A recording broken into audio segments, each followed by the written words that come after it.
Hi, I am Dr. Clarence R. Pearson, Senior, and welcome to My View, a podcast where I offer my professional perspective on today's most pressing geopolitical and socioeconomic issues. Recently, my attention has been drawn to developments in Liberia, where former President George Weah accuses the current administration of President Joseph Boakai of turning the nation into a narco state. Here is my view on the matter. The pregnancy is public. Liberia's slow drift toward narco statehood. In Liberian speech, a hidden crisis is sometimes called a pregnancy. At first, people whisper, then they deny, then they speculate. But time has a way of forcing truth into the open. Eventually, the belly shows. That is where Liberia now stands in its struggle with illicit drugs. What began after the Civil War as a neglected social wound has matured into a national security emergency, a public health disaster, and a reputational crisis. Liberia is not yet a narco state, but it is moving dangerously along the road toward one. The warning signs are no longer hidden. In 2022, authorities intercepted about 520 kilograms of cocaine, valued at roughly $100 million, only for the accused to be acquitted in 2023 and flee after their release, a result that shook confidence in the justice system. In January 2024, President Joseph Boakai declared drug abuse a public health emergency, describing it as an existential threat. By 2025, thousands of Liberian women were protesting in Monrovia, demanding stronger action as activists cited widespread youth drug abuse and hundreds of drug dens in the capital. Then came the public belly. In June 2026, Liberian authorities intercepted a major cocaine shipment at Roberts International Airport, reportedly valued at more than $19 million, exposing serious gaps in airport cargo security. That case was not merely another seizure. It suggested that Liberia's strategic gateways, its airport, seaport, and border corridors, are being tested by transnational networks that see the country as useful, penetrable, and potentially profitable. The drug crisis has two faces. One is international, cocaine moving through West Africa toward Europe. The other is domestic, the spread of Kush, a cheap synthetic drug devastating young people across the Mono River Basin. The Institute for Security Studies has reported that Sierra Leone and Liberia declared substance abuse public health emergencies as Kush took hold among young people in the region.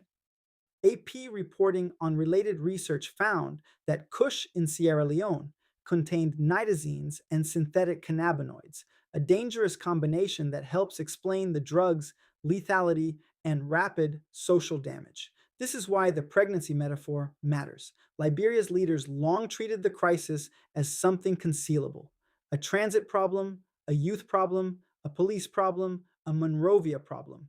It is now a state problem. It touches customs, aviation, policing, courts, healthcare, diplomacy, banking, and national identity. A narco state is not born in one dramatic moment. It develops when traffickers first bribe weak officials, then compromise investigations, then influence courts, then gain veto power over policy. Liberia appears to be in the contested middle stage, not captured, but vulnerable, not surrendered, but infiltrated, not yet a narco state, but close enough that denial has become dangerous.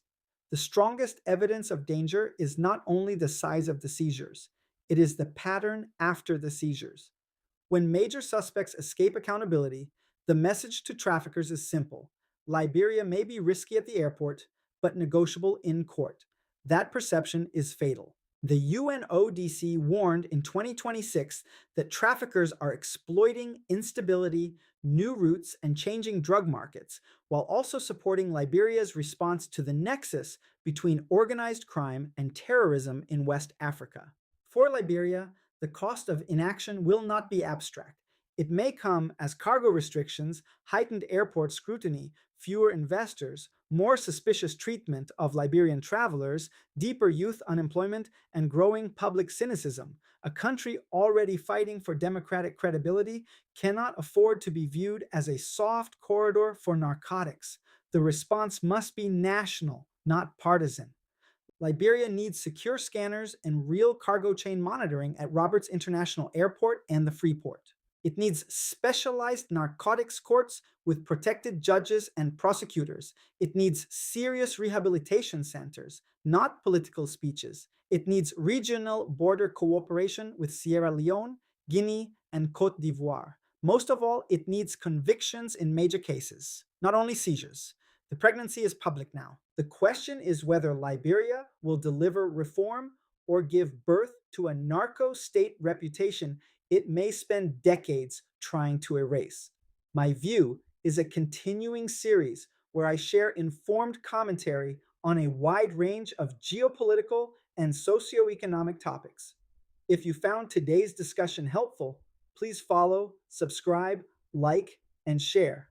Thank you for spending this time with me, and I invite you to explore other My View episodes available online. Until we meet again, goodbye.